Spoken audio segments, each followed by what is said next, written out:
자위할 때는 문제가 없는데 꼭 파트너, 대인 플레이를 할 때는 안 된다라고 하는 분들이 있거든요. 이게 특별히 감별점이라고 생각해 보시면 될 거예요. 발기력 저하 환자들 중에서 이 원인이 되는 분들이 의료진들이 체감하는 경우는 90% 이상이라고 생각됩니다. 많은 노력을 했다고 치고 그래도 발기력이 확보되지 않는다라고 하면은 안녕하세요. 떠먹여주는 TV 시청자 여러분. 두 번째 출연하게 된 비뇨의학과 전문의 장진석입니다. 저는 서울 잠실에서 비뇨의학 환자분들을 한 15년째 진료 중에 있고요. 이렇게 또 만나 뵙게 되어서 반갑습니다. 성생활은 보통 언제까지 가능할까요? 나이에 따라 한계가 있을까요? 이런 질문들 많이 하시죠. 성생활에는 나이 제한이 없습니다. 은퇴 연령도 없고요. 이거는 개개인의 차이가 큰데요. 환자분의 건강 상태, 또 어떤 성생활에 대한 욕구, 파트너가 있는지 이런 데 따라서 천차만별입니다. 환자분들 중에는 80대, 90대인데도 불구하고 성생활을 하시는 분들도 있고 그런가 하면은 40대, 50대만 되어도 왜 섹스리스 부부라고 하는데요. 1년 이상 성생활이 전혀 없었던 분들도 있습니다. 따라서 어떤 절대적인 기준으로 섹스를 할 수 있는 연령이 제한되어 있지는 않습니다. 물론 성생활을 하고 성욕에 대한 거는 나이와 함께 점점 감소하는 경향을 보이겠죠. 발기력도 떨어질 수 있고 남성 호르몬 수치도 떨어지게 됩니다. 하지만 본인의 어떤 노력 여하에 따라서 또 의지에 따라서 성생활은 얼마든지 가능합니다. 또 그 란셋이라고 하는 저명한 학술지에 나온 연구 결과에 따르면은 영국에 거주하는 70대 이상 어떤 고령 인구에서 한 70% 이상이 남자의 경우 연 1회 이상 성생활을 경험한다라고 하는 보고도 있고요. 여성에서는 30%, 40% 정도 보고된 바가 있습니다. 따라서 이는 절대적인 어떤 섹스가 나이가 있다기보다는 개개인의 차이와 노력에 의해서 좌지우지될 수 있다라고 보시면 되겠습니다. 나이가 들어 성생활 욕구는 있는데 몸이 잘 따라주지 않는다면 도움될 수 있는 방법은 어떤 게 있을까요? 성생활을 계속 유지하기 위한 어떤 비법이 있냐 이런 질문하시는 분들 많거든요. 제일 중요한 거는 자기 관리라고 생각을 합니다. 여기서 자기 관리라고 하면은 생활 습관 교정 같은 거죠. 흔히 얘기하는 운동을 열심히 하자, 또 식이 조절, 그리고 스트레스를 덜 받고 또 면역 기능을 유지하기 위한 노력 등이 필요할 것 같습니다. 여기에서 운동이라고 하는 거는 꾸준히 규칙적으로 하는 것이 중요하겠는데요.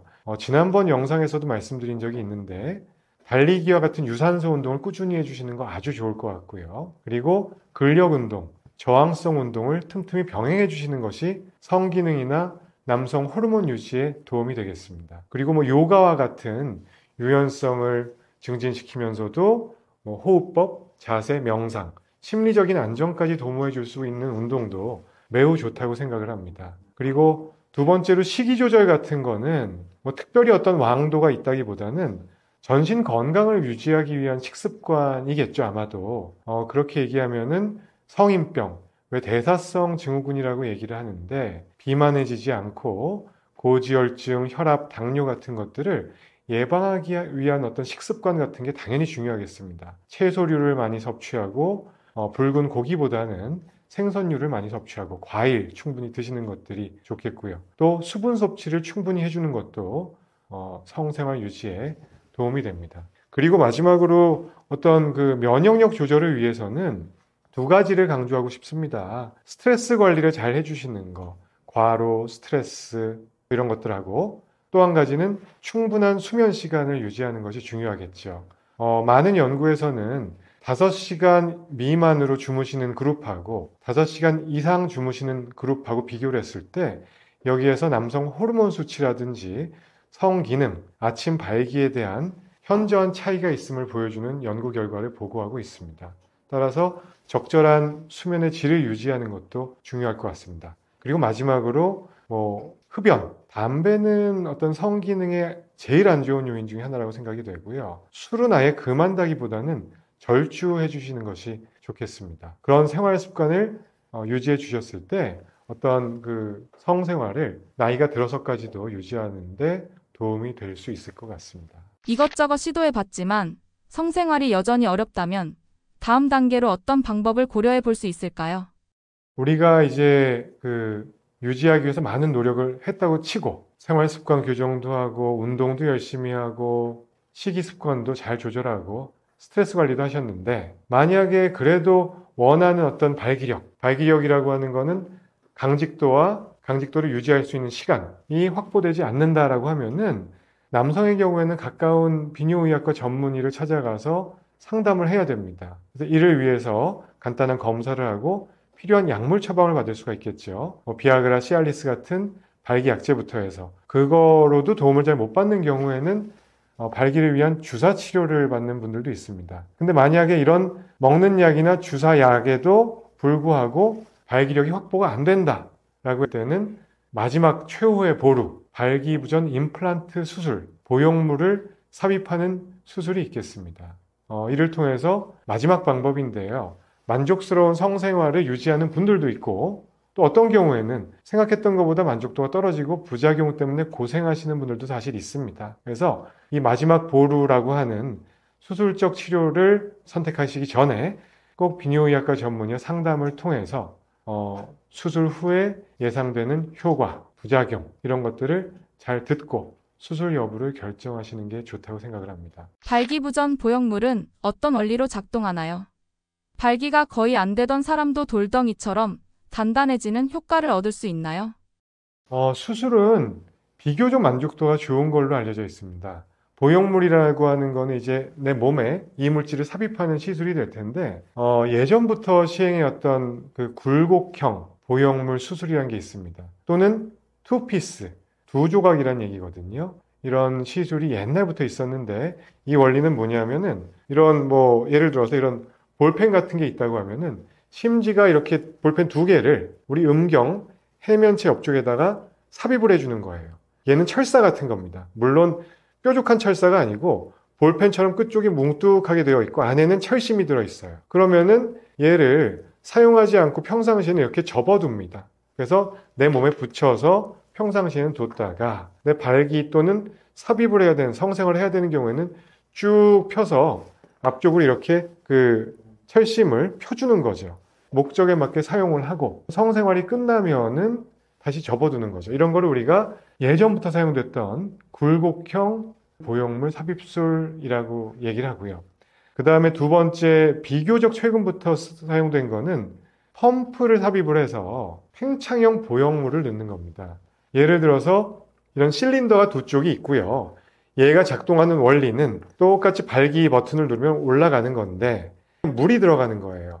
저장고가 있어서 거기에는 물이 들어가 있고 그 펌프질을 조절할 수 있는 버튼이 있습니다. 얘를 음낭 쪽에다 넣어준 다음에 음낭이라고 하는 건 이 고환 옆에 있는 주머니잖아요. 거기에다 버튼을 누르면 물이 들어가는 거예요. 그럼 물이 들어가면서 실린더에 물이 들어가면 팽창이 이렇게 되겠죠. 그래서 발기가 되고 또 관기가 끝나고 나면은 다시 물을 빼주는 겁니다. 그래서 얘는 세 조각으로 이루어져 있습니다. 실린더가 있겠고 물이 들어있는 저장고 리저버가 있겠고 그 다음에 펌프, 버튼이 있겠습니다. 그래서 이런 거를 우리가 3피스 보형물 삽입술 또는 팽창형 발기부전 보형물 삽입술이라고 합니다. 아까는 굴곡형, 철심 박는 거하고 지금 말씀드린 거는 팽창형. 그래서 이거는 그 팽창됐을 때 발기가 이루어지고 빼주면은 수그러들고 그래서 평상시에 조금 편해질 수 있고 최대한 자연 발기에 가까운 효과를 얻을 수 있다는 장점이 있습니다.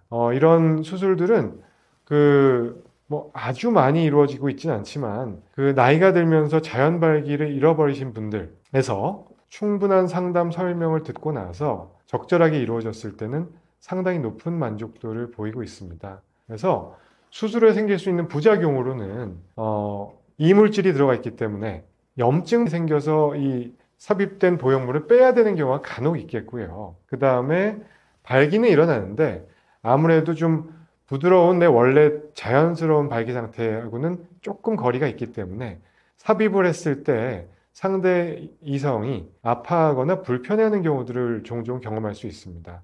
따라서 이런 것들을 사전에 설명을 듣고 수술을 선택하시는 것이 좋다고 생각을 합니다. 발기부전 보형물 수술과 음경 확대 수술은 어떻게 다른가요? 목적이나 수술 방법에도 차이가 있나요? 음경 확대 수술하고 그 발기부전 수술 아예 근본적으로 다른 겁니다.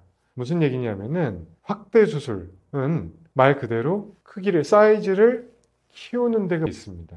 그래서 사이즈를 키운다는 얘기는 남성의 성기가 있으면 일단 음경의 굵기, 몸통을 굵게 할 수도 있겠고 앞쪽에 귀두라고 하는 부분이 있으면은 필러 같은 물질을 넣어서 귀두를 키우는 방법이 있겠고요. 그 다음에 길이가 좀 짧은 분들은 길이를 연장하는 시술, 이렇게 세 가지 정도를 음경 확대술의 범주로 보고요. 이 경우에는 좋거나 정상인 범주에 있는 분들께 권하게 됩니다. 왜냐하면은 확대를 하기 위해서 어떤 그 이물질을 주입을 하거나 대체 진피 같은 것을 삽입하게 되면은 아무래도 성생활을 할 때 조금 감도가 떨어질 수 있습니다. 신경이 존재하는 부위 한 레이어가 더 생기기 때문에 전달되는 게 조금 떨어질 수는 있거든요. 그래서 오히려 조루 증상이 있거나 예민하신 분들을 조금 둔하게 해드리는 목적으로 사용할 수 있긴 하거든요.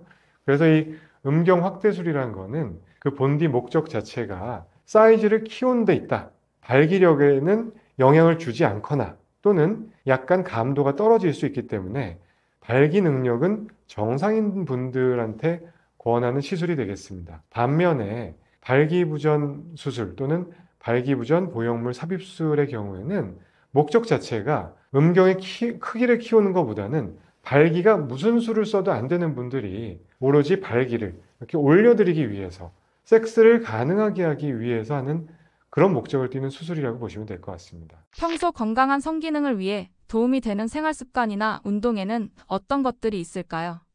평상시에 그 성기능을 오래오래 유지하기 위한 그 어떤 팁을 드리자면은 라이프 스타일 모디피케이션, 내 생활을 변화시키는 거잖아요. 첫 번째는 운동 꼽겠습니다.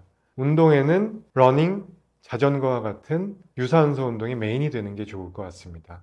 유산소 운동을 통해서 어떤 음경으로 가는 혈류량을 높여줄 수도 있고 남성 호르몬 수치를 유지할 수 있다는 보고들이 많이 연구가 나오고 있고요. 두 번째 운동으로는 보조 역할로서 근력 운동, 특히 큰 근육들, 하체 근육이나 코어 근육을 강화할 수 있는 그런 운동들을 병행해 주는 것이 좋다는 연구 결과들이 많이 있습니다. 그리고 세 번째 운동으로는 약간 정적인 운동이라고도 볼 수 있는데 요가나 아니면 그 필라테스 같은 걸 통해서 자세 교정, 또 호흡법, 명상 이런 것들을 통해서 운동 능력은 물론이고 어떤 심리적인 안정까지 도모할 수 있기 때문에 성기능 강화에 도움이 될 수 있는 운동법들을 꾸준히 규칙적으로 해주시는 게 일단 가장 강조하고 싶은 첫 번째고요.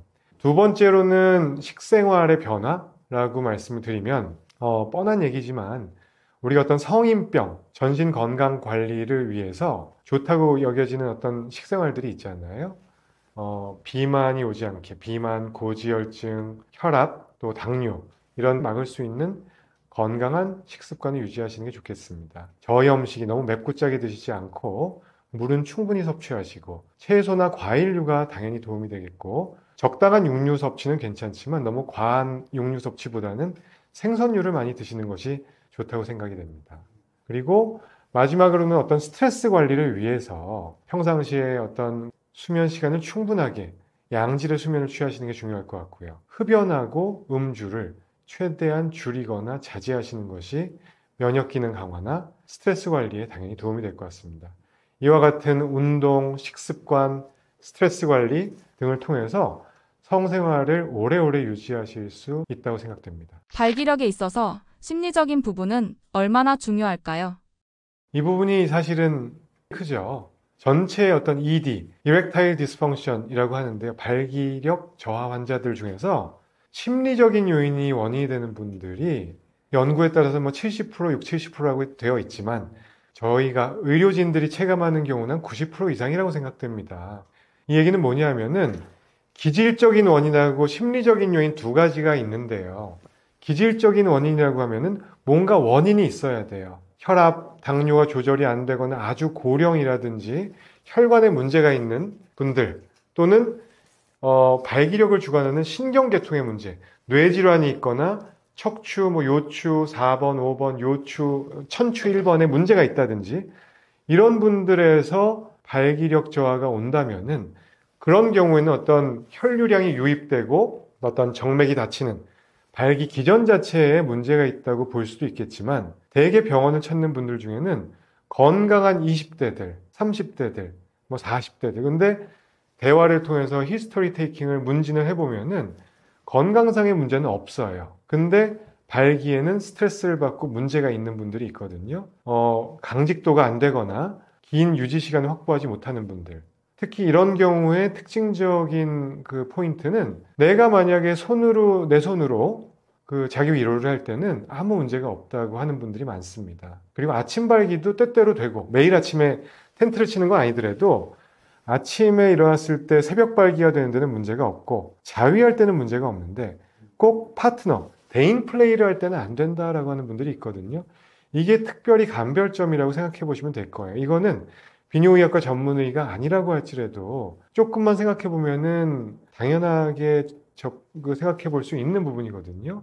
플레이를 할 때는 안 되고 내 손으로 할 때 야동 볼 때는 내가 좋아하는 취향의 동영상과 기구를 사용할 때는 잘 된다. 그렇다면은 그 괴리 사이에는 사회 심리적인 요인이 있다는 얘기죠. 그래서 이런 것들을 극복하기 위해서는 또 다각도의 노력들이 필요한데 말씀드린 것과 같이 운동 열심히 하고 식습관 조절하고 특히 그 다음에 스트레스 관리, 세 번째 스트레스 관리 같은 것이 어떤 심리적인 요인을 극복하는데 중요하고요. 거기 하나를 덧붙이자면은 자위를 하던 분들은 좀 줄이시는 게 좋겠고요. 왜냐하면은 자위를 어떤 분들은 매일 하는 분들도 있고요. 하루에도 4번 한다는 20대 분들이 있습니다. 근데 자위라는 거는 자주 하다 보면 할수록 조금 더 강한 자극을 원하게 될 가능성이 있거든요. 그리고 정상적인 일반적인 어떤 성생활보다는 조금 더 센 자극, 일상 대인 플레이에서 경험하기 힘든 각종 취향들이 생겨나실 수가 있거든요. 이런데 너무 심취하고 몰입하다 보면은 막상 언젠가 여자친구가 생기고 교제를 하고 성생활을 하려고 했을 때 내가 경험했던 어떤 야동을 통해서 접해왔던 내용과는 실제 섹스가 너무 밋밋할 수 있거든요. 그래서 그런 경우에는 됐다가도 관계를 시작하려고 하면 확 죽어버리는 분들이 있습니다. 이런 경우에는 어떤 체질 개선을 위해서 성행위, 이동을 보고 자위를 보는 행위에서 조절이 좀 필요할 거라고 생각합니다. 수위를 낮추고 강도도 좀 줄이고 횟수도 줄이고 그러면서 그 파트너분과의 어떤 관계나 어떤 교감 이런 거에 조금 더 몰입해 보도록 노력을 스스로 해주셔야 될 거예요. 그리고 이 와중에 필요하다면은 발기 약제 같은 게 도움이 된다고 생각을 하는 거죠. 발기에도 단계가 있다고 하던데요. 남성 성기능은 어떤 방식으로 작동하나요? 발기라는 거는 표현이 좀 그렇지만 종합 예술? 그러니까 여러 가지가 관여한다는 얘기죠. 발기는 일단 자극이 들어와야 되겠죠? 고추가 이렇게 일어나려면은 뭔가 성적인 자극, 섹슈얼 어라우설이라고 하는데 동기부여가 돼야지 먼저 올 거예요. 그러면 그 자극은 어디서 오냐? 눈으로 보는 시각, 촉각, 청각, 텍타일 센스, 만지는 거, 이런 여러 가지를 통해서 복합적으로 감각을 우리가 수용을 하면은 이게 뇌로 들어가겠죠? 뇌에서 어떤 신호가 발생을 합니다. 뇌에서 이제 성적 자극이 도달하면은 신호가 오면서 또 척추에 있는 천추에 있는 척수의 어떤 부교감 신경을 자극을 하게 됩니다. 그럼 신경이 자극돼서 그러면 거기서부터 음경으로 신호가 전달이 되는 거예요. 그 신호 전달 물질이 들어보셨을 수도 있는데 혈관을 이제 확장시키고 이런 거에 제일 많이 이름 대두되는 게 질소산화물 또는 나이트릭 옥사이드라고 하는 그 물질이 있고 그런 걸로 인해서 이제 음경 동맥이 확장이 됩니다. 그 혈관이 이완되면은 그쪽으로 혈액 공급이 늘어나는 거죠. 그러면은 음경 동맥을 통해서 피가 막 유입이 음경으로 되는 거예요. 그러면 해면체라고 하는 음경 내부에 있는 스폰지 같은 구조물에 피가 막 유입이 됩니다.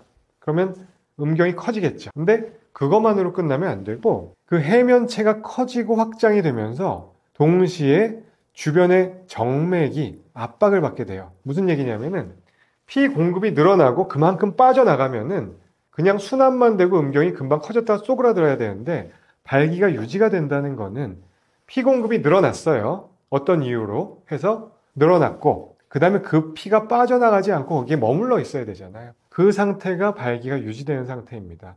그러니까 다시 한번 정리해서 얘기하면 종합적인 자극이 오면 뇌에 신호가 왔다가 신경으로 통해서 척수에서 자극이 돼서 질소산화물이라고 하는 나이트릭 옥사이드가 생성이 되면 혈관을 이완시키는, 음경으로 가는 혈관을 이완시키는 사이클릭 GMP라고 하는 게 많이 생성이 됩니다. 그래서 피 유입이 꼬추로 늘어나고 그러면 해면체가 커지고 해면체가 커지면서 정맥혈관을 동시에 압박을 해서 폐쇄를 시킴으로써 피가 빠져나가는 걸 막는 기전이에요. 그래서 혈류량은 늘어나고 빠져나가는 거는 줄어들고 그 상태가 유지되면 발기가 되었다, 유지가 되었다라고 얘기를 하는 거죠. 그렇다면은 발기력이 유지가 되지 않거나 잘 안 되는 사람들은 만약에 기질적인 원인이 있다면은 피가 들어가는 데 문제가 있거나 그러니까 혈관에 문제가 있거나 음경 동맥 같은데 피가 원활하게 그 순환이 안 되는 구조이거나 또는 빠져나가는 걸 막아줘야 되는데 정맥 폐쇄의 부전이라고 하는 빠져나가는 거를 막아주는 힘이 약하거나 뭐 이런 것들을 생각해 볼 수가 있을 겁니다. 물론 그 전 단계에서 자극이 중요하다고 했는데 그 뇌로 전달되는 어떤 신호나 자극이 부족한 경우는 어떤 심리적인 요인도 당연히 있는 거죠. 그래서 우리가 발기가 어떻게 되는지를 메커니즘을 어느 정도 이해를 해야 어떤 발기력이 왜 왔는지 원인도 알 수가 있고 그에 따른 치료를 하는 것도 의미가 있을 겁니다. 그래서 기질적인 원인이냐 심리적인 요인이냐도 생각해 볼 필요가 있는 거고요. 그에 따라서 생활습관 개선이 더 중요하냐 아니면 약물 치료가 중요하냐 이런 게 다 일맥상통하는 부분이 있습니다. 발기의 모든 단계 중 하나만 문제 있어도 발기부전이 생길 수 있다고 들었는데 정확한 원리가 무엇인가요? 우리가 첫 번째 뇌의 어떤 신경 자극이 그 어떤 감각 자극이 떨어지는 경우는 말씀드린 대로 그 자체만으로도 시민성 발기부전이 올 수가 있겠죠. 그리고 뇌에서 자극이 온 다음에 그 척수로 내려가서 이제 부교감 신경이 또 자극이 된다고 했는데 그 신경 회로에 문제가 있어도 어떤 뇌병변이나 척추, 전달 경로에 문제가 있어도 발기부전이 올 수가 있겠죠. 그 다음에 혈관을 채우는 혈관 문제가 있어도 필링하는 데 문제가 있어도 발기력은 떨어질 수가 있습니다. 예를 들어서 심혈관 질환이 있거나 혈압당뇨, 고지혈증이 심한 분들은 음경으로 가는 혈류량 유입에 문제가 있는 거죠. 그 다음에 어떤 그 정맥 누출의 문제, 아까 정맥이 어떤 피가 빠져나가는 것을 막아줘야지 발기가 유지된다고 했는데 어떤 해부학적인 구조 또는 뭐 꼬추에 있는 데 다친 적이 있다, 음경 손상 뭐 이런 것 때문에 오는 경우도 있고 또 어떤 경우에는 남성 호르몬 상태, 그 테스토스테론이 부족한 선천적으로 부족하거나 이런 경우에도 발기가 떨어지는 분들이 있습니다. 이처럼 발기는 여러 가지 어떤 그 단계별로 메커니즘이 작용하기 때문에 이 중에 어느 한 부분만 그 문제가 생긴다 하더라도 발기에는 발기력 유지나 그 강직도 유지나 시간을 유지하는데 문제가 올 수가 있다는 얘기입니다. 그리고 그 중에서는 사실은 뭐니 해도 심리적인 요인이 제일 크긴 합니다. 그러니까 우리가 건강한 사람이라는 전제 하에는 심리적인 요인이 제일 크다는 거죠. 뭐 어떤 관계를 한번 했는데 잘 안 됐어요. 처음 경험 때. 누구나 첫 경험을 한 번은 하게 되는데 그때 어색하고 뭐 이러니까 발기가 안 되거나 금방 죽어버렸어요. 어떤 사람은 금방 극복을 할 수 있는가 하면은 어떤 분들은 이게 트라우마로 남아서 또 잘 안 되면 어떡하지? 어떤 실패에 대한 두려움이라든지 긴장, 불안. 그러니까 뭐 그 어떤 관계 직전까지는 손만 잡고 있어도 발기가 잘 돼 있는데 막상 이제 하려고 뭔가 준비 과정만 되면은 쏙 죽어버리는 거예요. 그런 경우는 이제 심리적 요인이 크다고 볼 수가 있는 거죠. 발기의 강직도는 어떤 원리로 결정되는 걸까요? 같은 내용이긴 한데요. 발기의 강직도라고 하는 거는 그 발기의 어떤 기전, 메커니즘이 잘 작용을 해서 일단 음경 혈류량이 늘어나서 꼬추로 가는 혈액이 쭉 유입이 돼요. 그러면 해면체가 팽창을 해서 단단해지죠. 근데 이때 두 번째로는 정맥을 통해서 동맥은 혈액을 들어가는 혈관이고 나오는 거는 정맥이잖아요. 그다음에 빠져나오는 거는 막혀야 되는 거죠. 동맥을 통해서 혈액 유입이 해면체로 충분히 되고 정맥을 통한 유출은 차단되고 이 상태가 유지됐을 때 우리가 발기가 단단하게 유지가 되는 건데 여기에 어떠한 이유로 혈류량 공급이 더디거나 아니면 어떤 정맥 폐쇄가 잘 일어나지 않으면은 발기력이 빨리 빠지는 겁니다. 여기에 작용하는 걸로는 어떤 기질적인 다양한 단계별의 원인도 있을 수 있고 심리적인 요인도 크게 작용을 하고요. 또 어떤 음경의 혈관 손상과 같은 외상성 요인도 작용을 합니다. 그렇다면 강직도가 떨어지는 경우는 어떤 상황에서 생기나요? 어떤 문제가 있어서 강직도가 떨어지는 걸까요? 자, 강직도가 떨어지는 경우는 어떤 상황에서 생기는지 한번 생각해 보자면은 강직도가 떨어지는 것 자체는 정의상 발기부전이라고 보시면 되고요. 발기부전이 어떤 상황에서 생기느냐하고 동일한 맥락이라고 보시면 됩니다. 그래서 첫 번째 드리고 싶은 해답은 발기력 저하가 올 수 있는 상황으로는 여러 가지가 있겠죠. 첫 번째 기질적인 원인으로 보면 심혈관 문제, 혈압, 당뇨, 고지혈증, 비만 또는 이제 신경계통의 문제, 뇌 질환.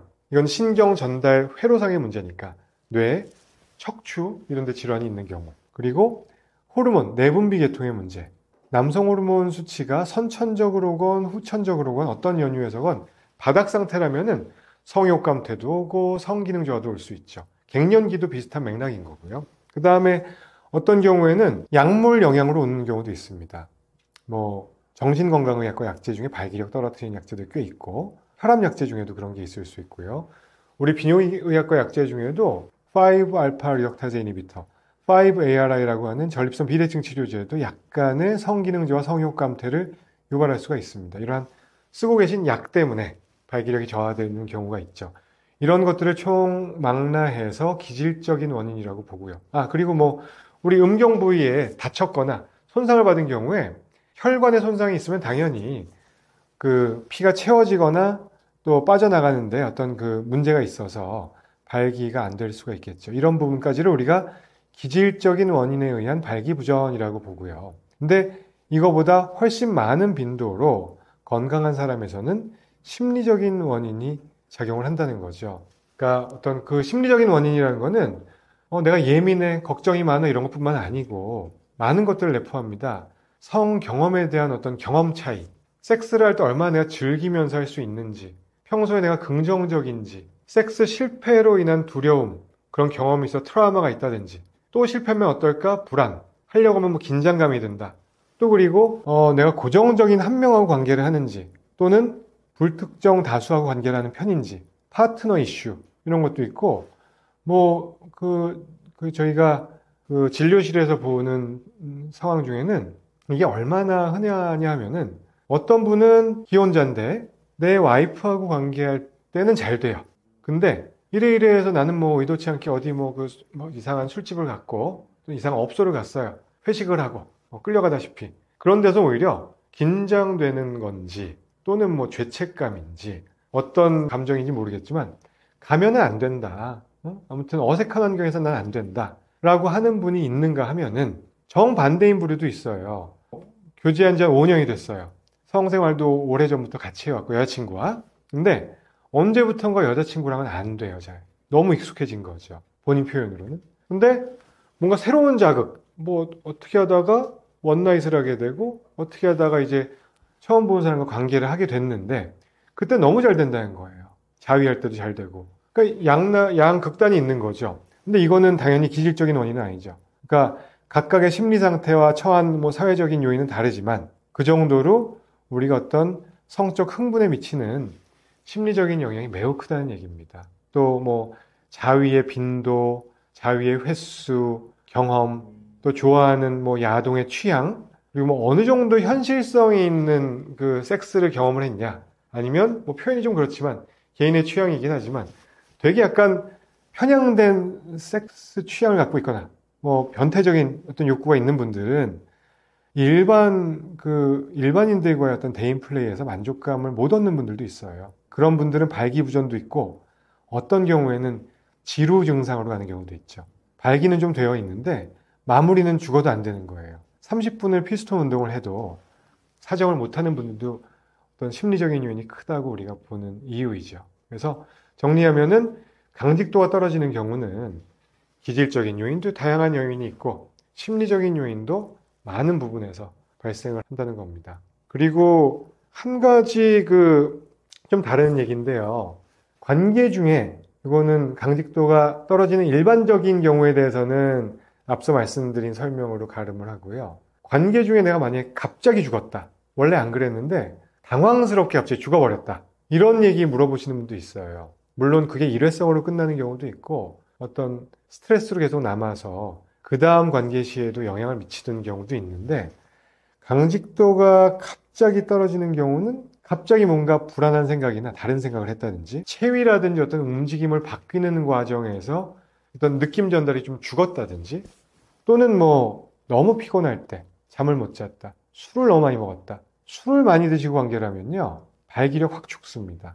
흡연도 그렇고요. 그래서 과음한 상태에서는 발기약을 써도 효과가 줄어들 수 있고 관계가 확 죽어버리는 경우가 꽤 있습니다. 상대방의 어떤 리액션에 대해서 좀 과하게 해석하는 분들도 있어요. 그런 경우에 확 죽어버리는 경우가 있다는 얘기예요. 그러니까 그 갑자기 죽는 경우는 뭐 제가 들어본 경우로는 술 많이 먹고 관계했을 때 그냥 잘하다가 갑자기 뭐 확 죽었고 그 뒤로 발기가 안 됐어. 마무리는 안 됐고 사정은 못했고 그런 경우에 뭐 술, 흡연, 과식했을 때 관계 중에 갑자기 뭐 다른 잡생각을 했다? 체위가 바뀌는 와중에 그리고 상대방이 어떤 뭐 리액션을 취했는데 내가 그거에 대해서 조금 과하게 반응을 하는 경우도 있다고 해요. 내 여자친구가 마음에 안 들어 하나? 또는 뭐 별로인가? 느낌이 지금 전달이 잘 안 되고 있나? 뭐 이런 생각을 하다 보면은 확 흥분도가 떨어지면서 발기력이 꺾이는 분들이 있습니다. 그래서 뭐 이런 경우에 무슨 특별한 왕도가 있는 건 아니겠지만 그냥 이런 경우에 대처법으로 말씀드리는 거는 만약에 그 파트너와 나와의 관계가 라뽀가 좋고 친밀한 사이라면은 어색한 사이라면 모르겠지만요. 친해요. 배우자라든지 여자친구예요. 그러면은 그냥 힘든 경우에 다시 강직도가 일어나지지 않는다면은 일단 빼요. 마무리를 일단락 짓고 시간이 허락하면은 다시 처음부터 시작하는 거예요. 그래서 전이 과정부터. 그러려면 좀 약간의 립 서비스도 필요하고 교감이 더 필요하겠죠. 근데 그게 뭐 창피하거나 어색하지만 않으면 그거 부끄러운 거 아니다라고 생각을 하고 괜히 불안해하고 걱정을 더 하기보다는 그냥 푸는 거예요. 좀 쭈삣쭈삣하고 어색할 수도 있죠. 근데 우리 처음부터 다시 시작해보자.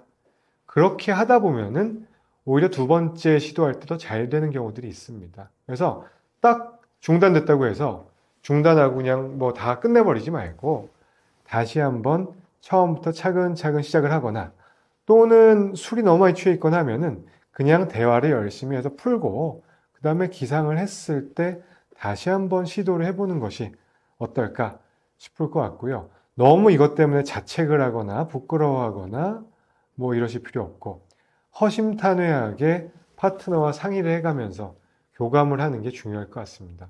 그리고 그럼에도 불구하고 자꾸 이게 안 될 것 같고 안 좋은 생각이 들고 그러면은 병원에 오시면 뭐 간단한 검사하고 뭐 말씀 나누고 자신감 얻고 필요한 약을 처방받아 가시면 도움 받으실 수 있을 거예요. 자위를 전혀 하지 않으면 전립선 건강에 문제가 생길까요? 병원에서 환자분들이 흔히 하시는 질문 중에 자위는 하는 게 좋습니까? 안 하는 게 좋습니까? 또는 너무 이걸 빼주지 않으면 사정을 안 하고 있으면은 뭐 전립선 암 생기는 거 아닙니까? 이런 질문들을 하시는 분들이 있습니다. 그래서 이에 대해서 뭐 건강과 관련된 많은 연구가 있는 건 아니지만 명확하게 나온 거는 자위를 하지 않는 분들은 정액이 계속 안에 누적되고 고여 있다 보면은 고여 있는 액체는 고인물이 썩듯이 염증이 올 수 있어요. 우리가 전립선액, 정액에 염증이 오는 거를 그러니까 우리가 정액에는 전립선액도 일부 포함되어 있고 정낭에서 배출하는 것들이 어떤 그 볼륨의 부피의 대부분이거든요. 이런 경우에는 만성적으로 전립선염이나 정낭염 같은 게 올 수 있습니다. 전립선염이나 정낭염은 증상이 없는 경우도 있지만 그 있는 분들은 회음부의 불편감, 하복부 통증, 뭐 만성적인 간헐적으로 오는 불편감들이죠. 그리고 배뇨 문제가 촉발되는 경우도 있습니다. 그래서 가끔씩이라도 배출을 해주시는 게 만성염증을 예방하는 데는 도움이 된다라고 되어 있습니다. 그리고 한 연구에서는 전립선 암과 전혀 상관이 없다라고 하는 연구 결과들이 있었고요. 암을 유병률이 좀 높다는 연구도 한 건 있긴 했는데 크게 통계적으로 유의한 것 같지는 않습니다. 그래서 대규모 연구에서는 전립선 암을 유발하거나 사정을 안 한다고 해서 그런 것들은 없는 것으로 결론을 냈습니다. 반면에 하버드에서 연구한 연구 결과에서는 주기적으로 섹스가 됐건 자위를 통해서 사정을 해주는 사람들은 정신건강 측면에서 더 행복한 삶을 살고 있다더라 라고 하는 어떤 관찰 연구 같은 게 있습니다. 그래서 제 생각에는 어떠한 뭐 너무 이거를 무리해서 그 사정을 빼주실 필요는 없지만 조금이라도 어떤 니드가 있고 성욕이 있고 살아있다면은 가끔씩 한 달에 한 번이라도 관계를 하시건 아니면은 자위를 통해서라도 파트너가 결여돼 있거나 하면은 내 손으로라도 좀 배출을 해주시면은 여러모로 괜찮을 것 같다는 생각입니다. 남성 호르몬을 높이거나 발기부전에 도움이 되는 운동이 있다면 어떤 게 있고 발기력이 강해지는 원리는 어떤 걸까요? 자, 남성 기능을 올리기 위한 운동법이 있을지 개인적인 그 견해를 말씀드리자면은 남성 기능이라고 하면은 발기력을 포함한 성 기능 첫 번째, 그리고 남성 호르몬 수치, 즉 남성 갱년기와 관련된 것들이겠죠. 두 가지를 잘 유지하고 강화시키는 데 도움이 될 수 있는 운동이냐에 대한 설명과 비슷합니다. 개인적으로 추천드리는 운동은 첫 번째, 근력 운동입니다. 근력 운동은 저항성 운동이라고도 하죠. 이 운동을 해주면은 당연히 근력, 근육량이 늘어나고 이로 인해서 남성 호르몬 수치 레벨이 잘 유지가 됩니다. 많은 연구에서 밝혀져 있고요. 그리고 그 말초로 가는 혈류량을 증가시켜 줄 수 있기 때문에 음경 쪽으로 가는 혈류량 또한 증가가 됩니다. 그래서 꾸준히 그 근육 운동해 주시는 게 첫 번째라고 생각되고요. 여기서 근육 운동은 중년 이후 남성분들은 주로 하체 운동하고 코어 운동을 많이 투자를 하시면은 도움 될 것 같습니다. 물론 뭐 그 상체, 팔 운동, 뭐 가슴 운동 이런 것도 도움은 되겠지만 만약에 효율적으로 어떤 남성 호르몬을 올리고 발기력을 증진시킨 데 나는 어떤 효율 측면을 강조하자 치면은 하체의 큰 근육들, 뭐 예를 들어서 스쿼트 같은 걸 통해서 대퇴 사두근 같은 거를 강화하고 엉덩이 근육도 크잖아요. 이런 것들을 뭐 그 다리 벌렸다 오므리기 이런 걸 통해서 그 대퇴 근육과 둔근 같은 걸 강화시키는 거 좋을 것 같고요. 그 다음에 뭐 렛풀 다운이라고 하나요? 이렇게 쭉 당기는 운동 하면은 등하고 이두 같은 데 근육이 강화가 되겠죠. 같이 되겠죠. 그래서 저는 팔 운동은 따로 그렇게 요새 저희가 뭐 그 제 나이쯤 되면은 어디 가서 막 팔 근육 자랑하고 할 일이 별로 없기 때문에 뭐 저는 그냥 효율 측면에서는 몸통 근육, 복부 근육, 등 근육, 하체 근육 이런 데에다 좀 투자를 많이 하면은 뭐 그 여러모로 도움이 되지 않을까 생각이 되고요. 두 번째로는 유산소 운동. 뭐 자전거도 좋고 달리기도 좋은데요. 저는 달리기를 러닝을 매우 추천을 하고 있습니다. 러닝을 할 때는 첫 번째 근력 운동과 병행을 하는 게 당연히 좋다는 연구가 많고요. 그 러닝할 때 도움되는 운동들이 아까 말씀드린 근력 운동 중에서도 하체 운동하고 코어 잡는 게 매우 중요하거든요. 달리기는 뭐 하체로만 뛰는 거 아니고 장거리 달리게 되면은 코어의 중요성은 물론 매우 중요하죠. 나중에는 진짜로 그 장거리를 뛰게 되면은 팔 운동도 물론 중요하긴 합니다. 팔치기나 이런 피칭을 해야 되니까요. 그런데 일단은 거기서도 하체와 코어 근육이 중요하고 달리기의 어떤 그 효용은 정말 아무리 강조해도 지나치지 않은 것 같습니다. 정말 숨가쁘게 운동하면은 말초로 보내는 혈류량이 증가가 되니까 발기력 증진에도 도움이 되고 적당한 달리기를 했을 때는 남성 호르몬 수치를 유지하고 이런데 매우 도움이 됩니다. 그리고 달리기의 또 다른 효과는 뭐 단체로 뛰는 사람들도 물론 있지만 혼자서도 얼마든지 하실 수 있는 운동이잖아요. 혼자 뛰었을 때 뭐 새벽에 명상 같은 거 하면서 뛰기 참 좋거든요. 그러면은 심리적으로 어떤 이완 효과, 뭐 고민이 많고 스트레스 많을 때 이런 것들을 혼자 뛰면서 정리를 해본다? 참 좋을 것 같습니다. 우리가 발기력 이슈에서 심리적인 요인이 훨씬 더 크다고 얘기했거든요. 기질적인 원인도 물론 있겠지만 이 러닝은 많이 하면 할수록 기질적인 원인 극복에도 도움이 되고 심리적인 어떤 그 정서적인 요인에서도 크게 도움이 될 수 있습니다. 그래서 달리기 좋다고 생각을 하고요. 단 여기서 한 가지 덧붙이고 싶은 거는 달리기를 너무 과하게 했다? 여기서 과하게라는 거는 내가 어떤 뛸 준비가 안 됐을 때 하프, 풀코스, 울트라 마라톤 이렇게 쭉 무리한 걸 도전을 너무 쉽게 해버리거나 또는 준비가 됐어도 정말 너무 극단의 울트라 마라톤 같은 100km 뛰고 이런 거를 하시다 보면은 오히려 근육량은 감소할 수 있습니다. 장거리 뛰시는 분들 보면은 근육이 그렇게 벌키하지 않거든요. 딱 단단하게 작은 잔근육들이 잘 발달하게 되고 전반적인 근육량은 좀 줄어들 수도 있습니다. 그리고 남성 호르몬 수치도 너무 많이 뛰는 경우에는 감소할 수 있다는 연구들이 꽤 있어요.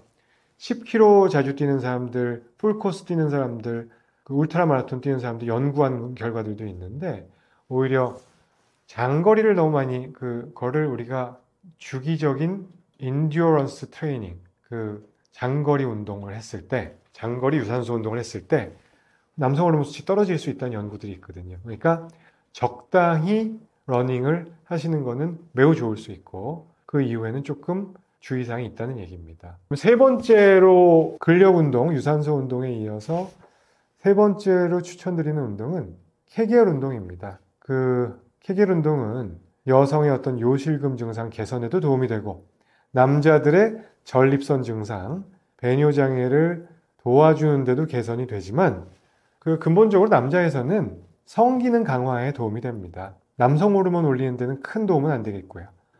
그래서 성기능을 강화시킨다는 것은 발기력 증진에 도움된다는 연구도 있고요. 그 다음에 조루 증상, 여기를 계속 오므렸다 폈다는 강화 운동을 하고 그런 분들에서는 사정 조절 능력이 더 생기더라 하는 연구들이 있습니다. 그래서 성생활에 직접 연관되는 운동은 케겔 운동을 추천드리고 그 하루에 2번, 3번이라도 한 번에 1, 2분씩 몇 사이클을 해주시면은 좀 증진된 느낌을 보실 수 있을 거예요.